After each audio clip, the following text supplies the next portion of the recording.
Welcome back to the catch up here on Cris Cyborg's YouTube channel. I am James Lynch. She is Cris Cyborg. Cris, you're back. How's everything? How are you? I'm very excited coming back, and I guys watch my fight for sure, and then I'm very excited coming back. I was focused to my fight, and now I'm here back to podcast if you want. Yes, and we're very happy to have you back here. Before we get into everything, just make sure you hit the like button, hit the subscribe button on this video. We do the show every week. Cris, how happy are you to be back home? I was hearing about you trying to get back to the United States. I'm just glad you made it back because it sounded like it was pretty difficult to get back into the United States. We went to Zambia for doing missionary work, and then we have a fun too. And then when you figure out that you're gonna have to rush back to the United States, Biden didn't tell our country it was Zambia, but I see every country around us is really it was the flight was no have a flight to get out. So I was gonna go into South Africa to see my friends, Rich, Don, everybody over there leave, but you had to change our short travel. But we got a flight back. I think one day before it's supposed to be. We used the 29th December back, in November back to the United States, but it was very difficult. All their airlines canceled to coming from Africa. I was very stressed. Yes, well, just glad to have you back. I know, again, traveling these days is really difficult with everything going on, but we got a lot to get into. First, let's start with Bellator 272, the main event. Horiguchi puts on an incredible performance leading into that fourth round, and then out of nowhere, Sergio Pettis with the flying back fist knockout that just came out of nowhere. What did you think of that performance? That was incredible. I haven't seen a comeback fight like that in a very long time. This is mixed martial arts people really love to watch because you can see the person, losing the fight, and he's losing the fight the whole way, all the rounds, and then finish the fight like amazing KO, and it's crazy one, like a crazy one. It's unbelievable, and this is making really happy, excited to watch mixed martial arts. Yeah, and I think it's such a good lead into the bantamweight tournament next year. Bellator couldn't have asked for a better card and a better finish to that card. So if you haven't seen the highlight, go check it out. I'm sure you have, but it was really great. Yes. And also we had a really good bantamweight fight in the UFC. Jose Aldo. This guy, I'm telling you, at his age, he's still getting it done. He's actually not that old. He's just been fighting forever, but he goes out there, puts on a clinic against Rob Font. What did you think of that performance in the main event of the UFC card last weekend? I'm a huge fan of Jose Aldo. He's a big example, and for a lot of fighters, he's long time in champion, long time doing amazing, exciting fight. It was an amazing performance last fight, and he's really getting improved every fight. He's already amazing, but he's getting better and better. This is I think when people say, no, he's getting old, but you see his fights getting better and better. He's really his goal is be a 135-pound champion. And he's almost there. He's keep continue fight, keep continue win, and I want to see the hold the title. I'm very excited. Yeah, a lot of good options for Aldo going forward. Big win last weekend in the UFC. Believe it or not, you and I have not spoken since your win over Sinead Kavanagh. Yes. First round finish. You went out there, A+ performance. How are you feeling after that fight, especially getting a quick win like that? I didn't do any plan to training for the fight. Like after the fight, everybody want to jump my neck. And Cris, why didn't stuck in the plan? So we really training for the grappling, and really improving my grappling. I say, this is no one more opportunity to get the submission. But no, in the fight, I feel my heart, man. I feel my heart. And I have the gi to walk to the fight. That fight, I was gonna walk to the gi. And a lot of people don't know, but yes, I was gonna walk with the gi.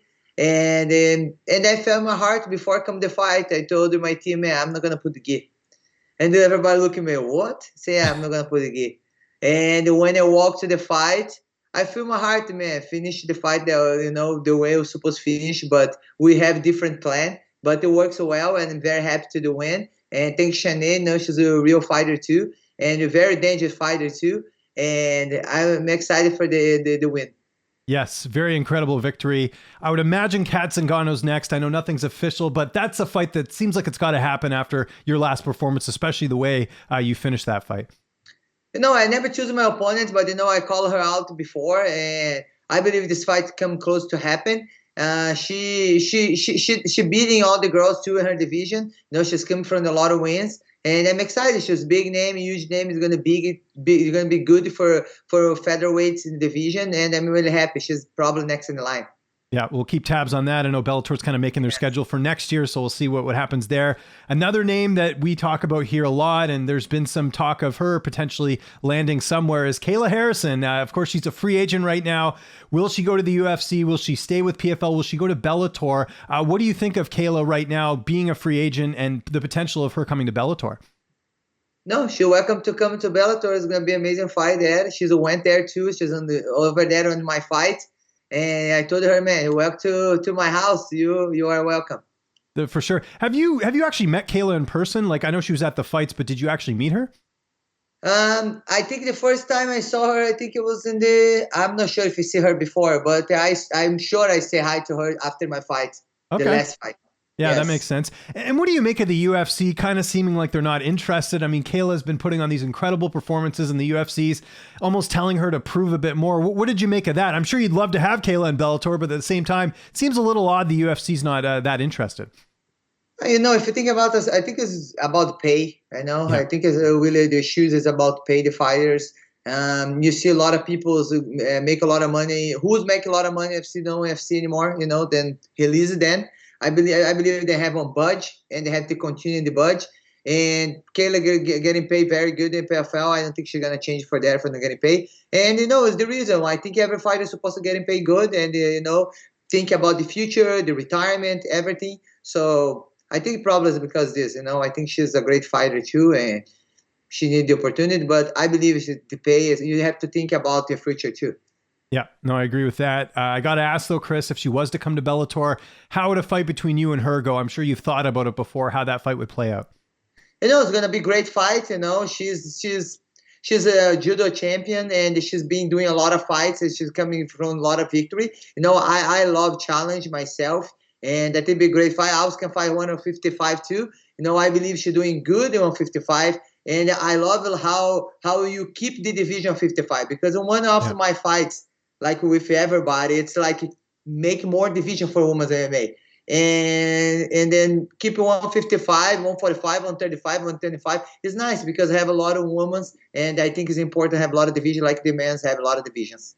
Yeah, I would love to see you two fight at 155. I think that makes more sense. No one's cutting weight. You're getting both of you at your best, and there's no depleting yourself. So we'll see. We'll be keeping tabs on that for next year as to what's next for Kayla. I mentioned the UFC there. We do have a big UFC card this Saturday, UFC 269. We got to talk about the main event. Charles Oliveira, the lightweight champion, who, believe it or not, Cris, is the underdog against Dustin Poirier. How do you see that fight playing out? Are you going with Brazil, or do you think Dustin can take him out? I'm with Charles Oliveira. He's from Chute Box from Brazil, and I'm a friend of him, so I'm going to be with him. But I know Poirier, I respect him too. I know he's been working hard and be ready to the fight too. And it's going to be a great fight. I'm very excited to see who's going to win. But I'm Charles Oliveira. He's the more heavy submission, in the UFC. He's have a great career. He's good stand-up too. He's dangerous. I think it's going to be a great fight. Yeah, one of the fights of the year. Looking forward to that one. And of course, in the co-main event, someone you fought, Amanda Nunes, going to be fighting Julianna Pena.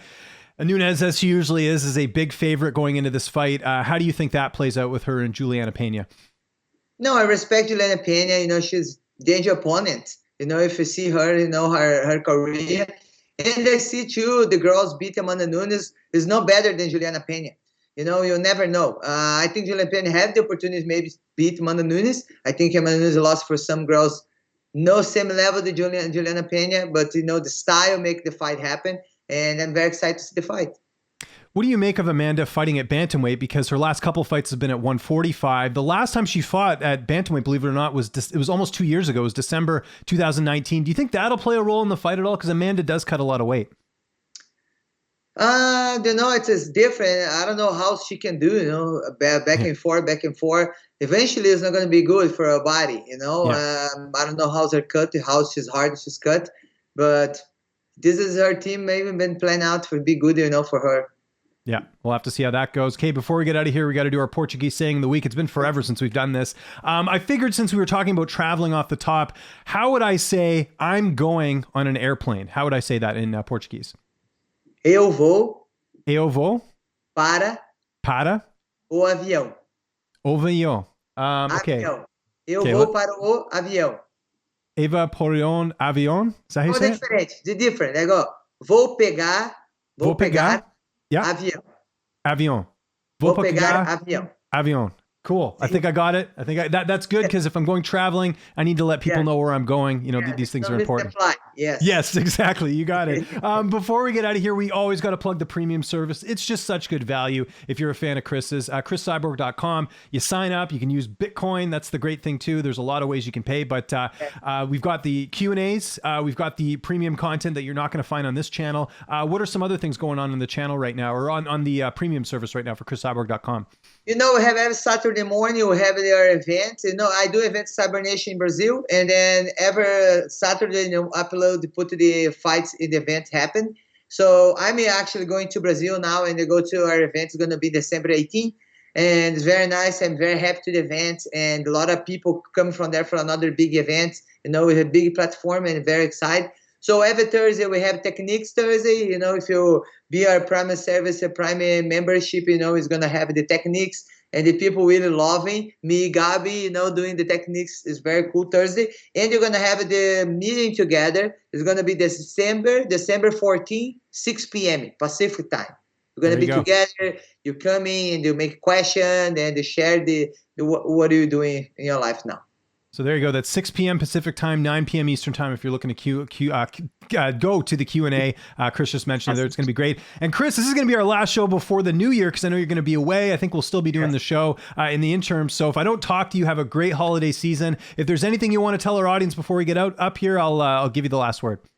Hey guys, thank you for all the support for my last fight. I'm really happy. You know, everybody show up there and very excited to fight. I'm very excited to announce my next one, and I want to know who's going to be next one and when. I'm very happy. So, guys, let's wait and soon they announce. And thank you, Lance, for being here. Very happy news for everyone. Take care and be safe.